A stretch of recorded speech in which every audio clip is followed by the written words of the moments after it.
Aviva Siegel, thank you so much for speaking with us here on WRAL. We know you are in Washington, D.C. as we speak. What has brought you back to the U.S. Capitol? We came here. Keith is an American. He's 65 years old. He was born and raised in North Carolina. And we came here because we need Biden and everybody to help us get Keith out of Gaza. We are coming up on a year since you and Keith and the other hostages were taken into captivity. The U.S. government has been working with numerous countries to try to get a ceasefire deal so that the hostages can be released. That hasn't happened yet. What do you want to hear from the American government? I want to hear that the deal that's on the table will come true and that Keith will come home with all the hostages. There's 101 hostages left in Gaza, and they need to come back. So that's what I want to hear. But I do know that the Hamas is responsible, taking Keith and I with our pajamas from our house and kidnapping us in a very brutal way. And it's their responsibility to bring Keith back home. I want to go back to that time, October 7th, and as well, your time in captivity and the day in November when you were told that you're being released, but your husband, Keith, is not. That must have been excruciating, Aviva. Yes, to say goodbye to Keith, I didn't know if I'll ever see Keith again. And I didn't know if they're going to kill me or they're going to kill Keith. I just did not know. So that day was very, very emotional. I was scared, but I was scared all the time. I was threatened there that I would be killed all the time. And death was always above my head, thinking, when am I going to die? If I'm going to die first, if I'm going to see Keith dead. Oh. Can you describe the conditions the hostages are in and were in when you were one of the hostages? Yes, 6 hostages 2.5 weeks ago were shot dead by Hamas. And the conditions they were in were the worst conditions any human being should be in. They were very, very thin. Eden Yerushalmi weighed 79 pounds, and that's nothing. They had infections in their bodies, and they were brutally taken care of with bruises, with blood. They didn't have any food. They were just left there alone in a place that they couldn't even stand up straight because it was so narrow. And I was in those same conditions. I nearly died underneath the ground. One of the times they took us underneath the ground, it was 40 meters underneath the ground, and Keith and I were sure that we're going to die. All we did is lay down on a floor, on a filthy, dirty mattress, and tried to breathe.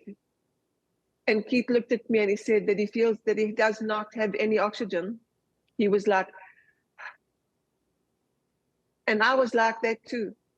And I just told Keith, just lie down and try and breathe. And everything in our mind just went that we're going to die soon.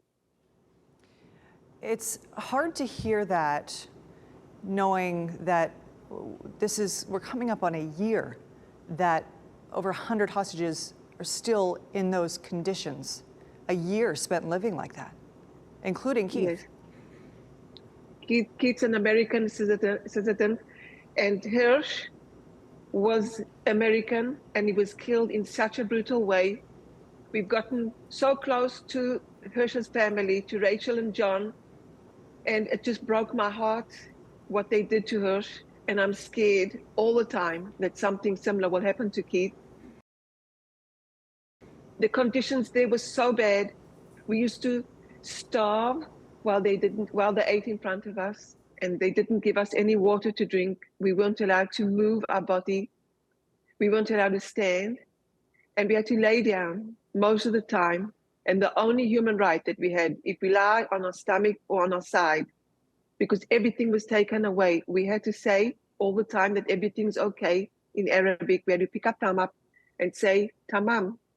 Tamam is okay, while nothing was okay there. I was scared, I was threatened. And one of the worst things for me was to see Keith, to see Keith, the way they treated him in such a brutal way. He did not, he shouldn't have gone through something like that. He's 65 years old. He's the most gentle, sweet person in earth. And we behaved all the time. I used to ask myself, how come they behave to us like they do while we're behaving? But we were threatened all the time.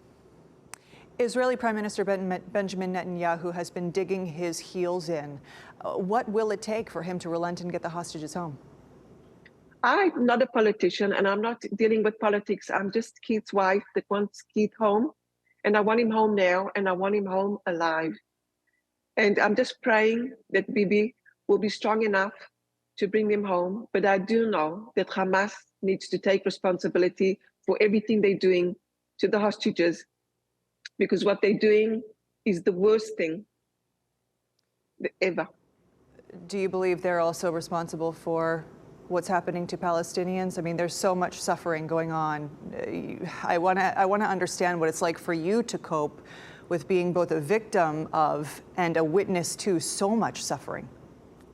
Yes, I say that Keith and I are peacemakers, and we just want people to enjoy life. Everybody gets one chance in this world to live. And when I think about Palestinians, women in Gaza having babies in tents, it breaks my heart. And to see them and hear that they're suffering and that nobody in the world is even looking on what's happening there. And we can't let the evil win in this world.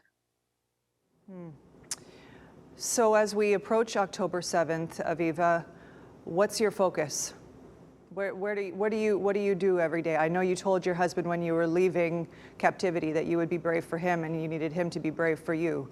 I can't imagine what it's like for you to know we're coming up on a year. Yes, my heart is broken up. I think about Keith all the time. I'm in Gaza with Keith also because of what I went through. And with the girls that have been tortured and touched and beaten up into pieces. I'm broken up into pieces. My family is, all we do is talk to anybody that will listen to us and beg. We're begging for help. We need help to bring Keith and the hostages back. Last question for you, Aviva. Do you hope for a ceasefire deal? I think that's the only way that the hostages will come home. It has to happen. I'm against wars. I'm against killing. And I think that if we look at history, history could be really, really mean and bad, and we need it to stop as soon as possible. Aviva Siegel, I wish you and Keith all the very best. Thank you for taking the time. I just want to tell everybody that Keith's mom is 97 years old, and he's waiting to come home and give her a hug, and she's waiting for him. And I pray every day that Keith will come home and he'll be able to come home to North Carolina to hug his mom. Thank you very much.